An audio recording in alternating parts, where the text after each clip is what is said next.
여러분 아마 그 이솝우화의 나그네 외투 이야기 다 아시지요?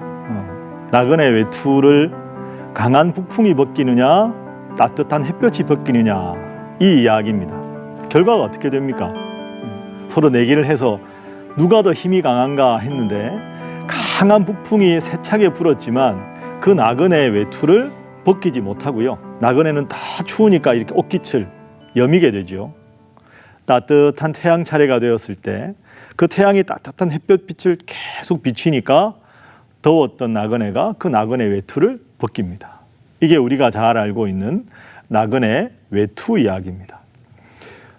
여러분은 이 이야기의 교훈을 어떻게 바라보십니까? 저는 목사로서 이 이야기를 이렇게 여러분들과 한번 나누어 보고 싶습니다. 한국 교회가 과거에 참 하나님 앞에 훌륭했던 교회가 지금 우리들 주위에 안타깝고 참 아픈 그런 소식들이 들리지요.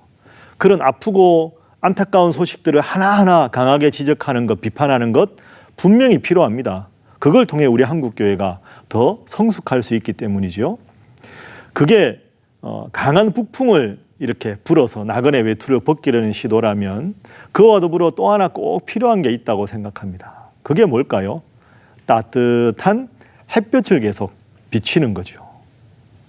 한국교회 적용해 보면 한국교회가 잘못한 점을 따끔하게 지적하는 것도 소중하고 의미가 있지만 우리가 알지 못했던 한국교회 정말 훌륭하고 아름답고 주님을 따라서 살아갔던 그 아름다운 이야기들을 우리가 발굴해서 그런 이야기를 통해서 과연 나는 하나님을 믿는 사람으로 저런 모습이 나에게 얼마나 있는가. 그래, 교회가 저런 모습을 회복해야지. 우리가 저런 크리스찬이 되자. 그렇게 우리가 스스로 고개를 끄덕이면서 동의할 수 있다면 그런 아름다운 미담 사례들을 발견할 수 있다면 그게 참 귀한 일이겠다. 그래서 제가 이 시간부터 앞으로 2번에 더 걸쳐 3번 동안 여러분들에게 그런 아름다운 한국교회 미담 사례가 되는 훌륭한 목사님 한 분을 소개하려고 합니다. 그 목사님의 성함은 이일선 목사님이십니다. 여러분, 이일선 목사님 성함 들어보셨어요? 아마 대부분은 그분이 어떤 분일까? 그분이 그렇게 훌륭한 분이었나? 아마 그렇게 좀 여러분들에게 생소한 그런 이름이실 겁니다. 그런데 이일선 목사님을 제가 먼저 여러분에게 간단하게 소개해 볼까요? 이일선 목사님은 지금 서울 중구에 있는 신일교회라고 있습니다. 창립된 지 77년 된 중견교회인데요. 그 교회를 처음에 설립하신 신일교회 제1대 목사님이십니다. 그리고 그분이 1922년에 태어나셨으니까 올해가 그분이 태어나신 지 100년 된 해지요. 그리고 여러분 이걸 한번 기억해 보십시오. 그 이일선 목사님의 별명이 있어요. 그 별명이 뭐냐? 한국의 슈바이처입니다. 한국의 슈바이처. 한국의 슈바이처인데 내가 그 이름을 처음 들어보나? 아마 싶으실 거예요. 제가 이분이 왜 한국의 슈바이처라는 별명을 갖게 됐는지 여러분들에게 앞으로 소개를 해드리려고 합니다. 그리고 이분이 주로 사역하셨던 곳은 멋진 관광지 울릉도입니다. 여러분 울릉도 가보셨어요? 그런데 울릉도에서 지금 연세가 80대 이상 되신 분들, 그분들은 다 이일선 목사님을 너무너무 존경하는 목사님으로, 그분은 우리 울릉도의 슈바이처 같은 분이셨지, 이렇게 지금도 그분의 이름을 기억하고 고마워하고 있습니다. 그리고 여러분들 중에서는 아마 가나안 농군학교 들어보셨을 겁니다. 우리나라 농촌을 살기 좋게 만들기 위해서 정말로 훌륭한 단체가 가나안 농군학교죠. 그 가나안 농군학교를 설립하신 분이 김용기 장로님이시죠. 그 김용기 장로님이 가나안 농군학교 하시기 전에 이상촌 운동을 하셨는데 그 이상촌 운동을 하실 때 신일교회 교인이셨어요. 해방되던 해. 그러니까 이일선 목사님과 김용기 장로님은 아주 좋은 친분 관계를 이루셨지요. 사실은 이일선 목사님께서 47년 1월에 결혼할 때 주례를 김용기 장로님께서 하십니다. 그럼 제가 여러분들에게 소개한 대로 정말 훌륭한 목사님이셨고 한국의 슈바이처 같은 분이었고 농촌운동을 일으켰던 훌륭한 분, 특별히 울릉도라는 삶을 정말 살기 좋은 섬으로 만들었던 분인데 우리는 이분에 대해서 잘 알지 못합니다. 제가 이 이일선 목사님에 대해서 공부하면서 이분은 성경의 비유대로 한다면 밭의 감추인 보화와 같은 분이다, 이렇게 생각합니다. 그런데 이분에 대해서 지금 제대로 된 책도 없고 이분에 대해서 한 분이라도 정확하게 기술한 학술 논문이 없습니다. 그래서 제가 이 CBS를 통해서 여러분들에게 한국교회 정말 훌륭한 미담 사례가 되는 이일선 목사님, 그리고 그분이 왜 그렇게 훌륭하신 분인가 하는 것을 여러분들에게 소개해 드리도록 하겠습니다. 자, 먼저 그러면 이일선 목사님의 어린 시절을 한번 생각을 해 보시죠. 이일선 목사님 올해 제가 탄생 100주년이라고 말씀드렸죠. 1922년 1월 26일 전라북도 일위에서 출생하셨습니다.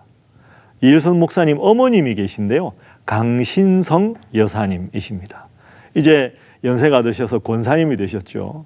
이 강신성 이 어머니가 어릴 적부터 주님을 믿은 분은 아니었어요. 그런데 20대 후반에 예수님을 믿고 세례를 받고 너무너무 은혜를 사모하게 됐던 거죠. 그러면서 내가 정말 말씀을 사모한다. 그때 마침 근처 교회에서 부흥회가 있었습니다. 그 부흥회에 참석해서 정말 뜨거운 은혜를 받고 하나님, 저에게 하나님께 바칠 수 있는 자식을 주십시오 하고 간절히 기도했습니다. 그렇게 기도해서 누가 태어났을까요? 그렇죠. 그렇게 기도해서 낳은 아들, 하나님께서 선물로 주신 아들이 이일선 목사님이셨습니다. 그러니 어머니에게는 이남일녀를 두셨는데 특별히 하나님께 바쳐진 이 일선이라는 아들을 너무너무 귀하게 함께 늘 기도하고 함께 늘 교회 가고 그렇게 신앙생활을 하셨죠. 그리고 이제 주일이면 이제 이일선 목사님 당시에 어린 일선이죠. 일선이 손을 잡고 엄마가 교회 갔다가 돌아오면 교회 갔다가 돌아오는 길에 우리가 보면 야트막한 동산 같은 데 있죠. 집 주위에. 그 배산이라는 산이 있었어요.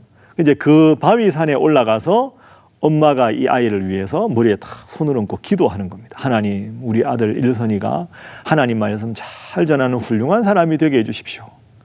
그래서 그 이일선 목사님 쓰신 글에 보면 이런 언급이 있습니다. 어머니가 나를 위해서 예배 후에 배산에서 기도해 주실 때 나는 마치 아브라함이 그의 아들 이삭을 하나님께 바치는 것, 그 상황에서 이삭과 같은 마음을 느낄 수가 있었다.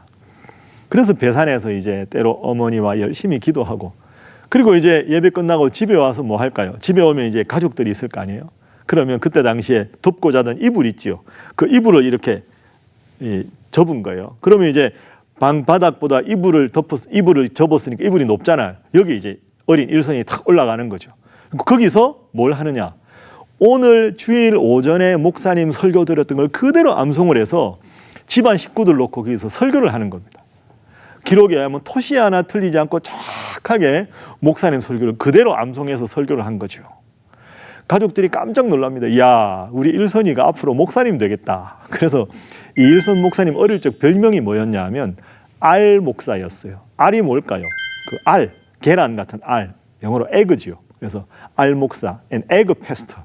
너는 알 목사다. 그래서 어릴 적부터 너는 목사님이 될 만한 아이다. 그렇게 축복 속에서 자랐습니다.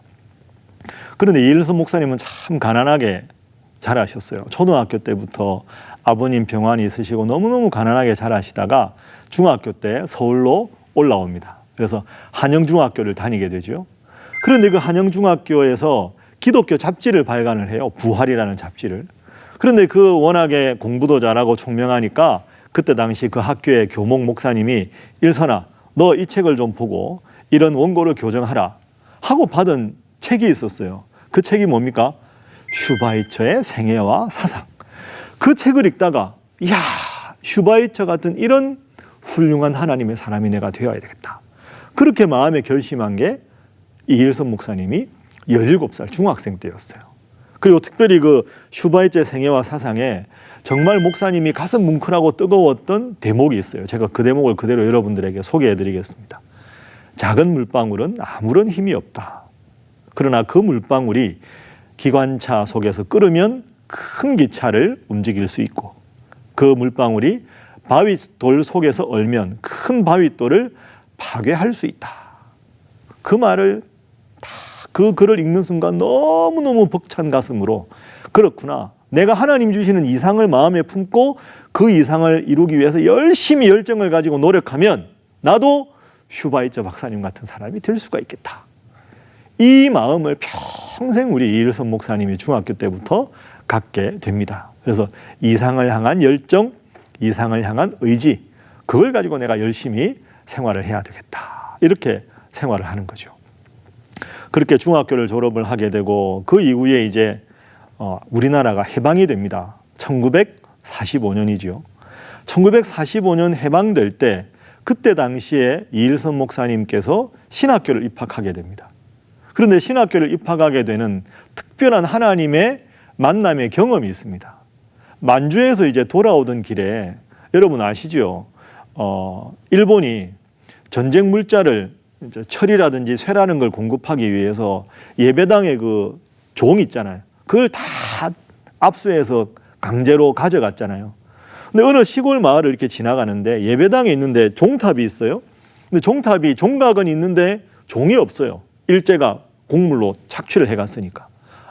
저기는 종탑은 있는데 종이 없구나. 그 광경을 보면서 지나가는데 하나님께서 딱 이일선 목사님, 그때 당시에 청년 이일선에게 이런 말씀을 주십니다. 무너진 종각을 재건하라. 이게 무슨 뜻일까? 무너진 종각을 재건하라. 그래서 이 말씀을 하나님의 신학에 대한 부르심으로 듣고 이일선 당시 청년이 조선신학교에 입학을 합니다. 1945년 해방되던 해 조선신학교 입학한 신학생들은 도합 8명. 그 해니까 얼마나 제대로 공부하지 못하고 힘들 때지만 그때 당시에 신학교 입학해서 공부를 하게 됩니다. 1945년에 입학을 했는데 8월 달에 어떤 일이 벌어집니까? 우리나라가 하나님 은혜로 해방이 되지요. 해방이 되고 나니까 서울 시내 종교적으로 아주 사건이 중요한 게 하나 생깁니다. 여러분, 일본의 전통 종교 중에 하나가 천리교가 있잖아요. 그러니까 일본 사람들이 일제 36년 동안 서울 시내 곳곳에다가 천리교 교당들을 지었어요. 자기들이 천리교를 섬기기 위해서. 그런데 해방이 되고 일제가 항복을 하게 되니까 이 천리교 교당들이 종교 건물로는 그대로 남아있는데 필요가 없게 되죠. 그때 당시에 신학교 교수님이나 목사님들이 그러면 일본이 망했으니까 미 군정에 가서 이 건물들을 예배당으로 쓰게 허락을 해 주십시오 해서 허락을 받아요. 그러니까 그 좋은 부지에 있던 좋은 건물들을 천리교 교당이라는 간판을 떼고 예배당이 되는 거죠. 여러분 예를 들어 볼까요? 지금 장로교에서 아주 상징적인 교회 중에 하나인 영락교회, 그것도 그 당시 천리교 교당을 인수해서 영락교회가 된 겁니다. 1945년 12월. 그리고 지금 기독교 장로회 측에 아주 중요한 교회 중에 경동교회 아시지요? 경동교회도 그 교당을 입수한 겁니다. 그러니까 영락교회, 경동교회. 그런데 그 서울 중심에서 조금은 벗어난 신당동에 천리교 신당동 포교소가 있었어요. 그 포교소를 접수해서 이제 하나님을 믿는 복음전도소로, 그러니까 기독교 신당정 복음전도소.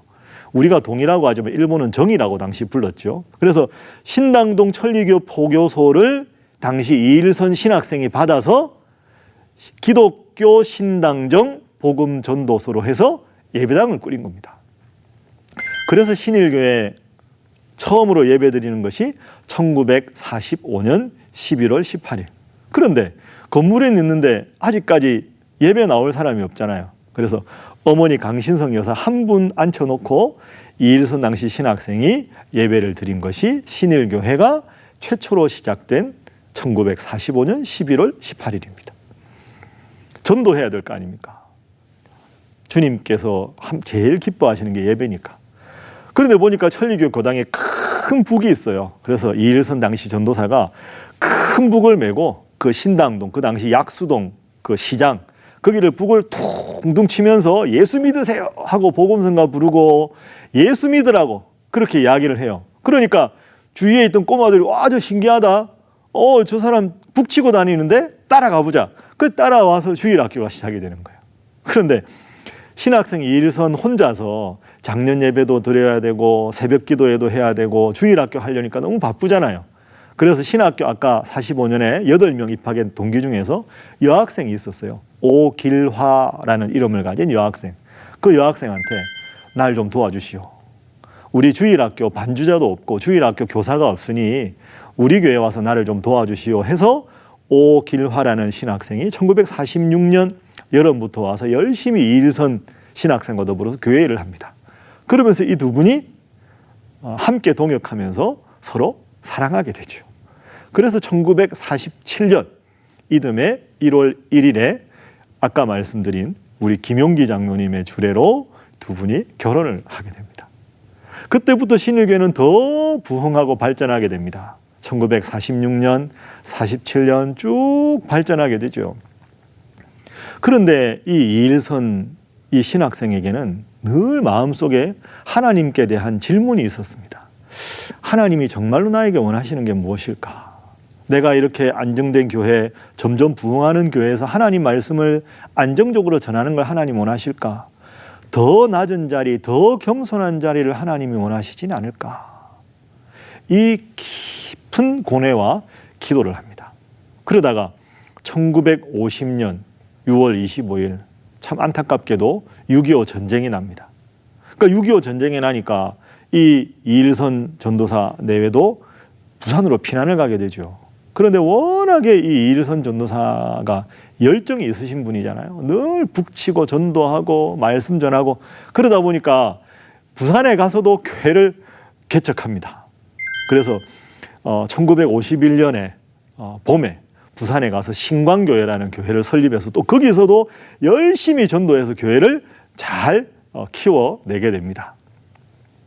그러면서도 서울에 있은 신일교회도 부흥하고 부산에도 교회를 설립하면서 하나님이 정말로 원하시는 게 무엇일까? 내가 이렇게 열심히 목회하는 것만 원하실까? 그것에 대해서 계속 기도하고 고민을 하죠. 그러다가 이분이 엄청난 결심을 합니다. 내가 복음을 전하는 목사지만 또 다른 삶의 모습으로 하나님께 영광을 돌리겠다 하면서 다른 직업을 가지고 제2의 인생을 시작합니다. 여러분 그게 무엇일까요? 이일선 전도사에서 이일선 목사가 되는데 또 다른 직업으로 하나님께 영광을 돌린다. 자, 다시 한번 생각해 봅니다.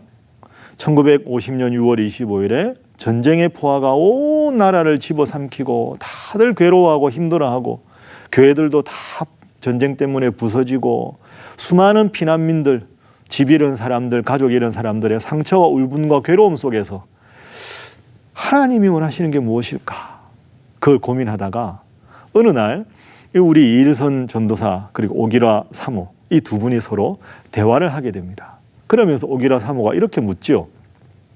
여보, 당신에게 정말로 하나님이 원하시는 게 뭘까요? 이렇게 안정적으로 목회 안주하는 게 하나님 원하시는 걸까요?